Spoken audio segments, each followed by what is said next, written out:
You ask Tiger to solve. This deals with linear equations with one unknown. The final result is x equals -10/9. Let's solve it step by step. Simplify the expression. Group like terms.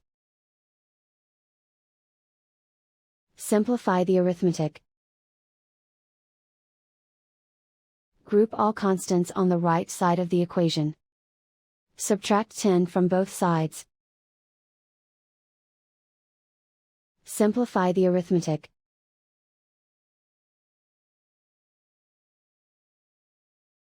Isolate the k.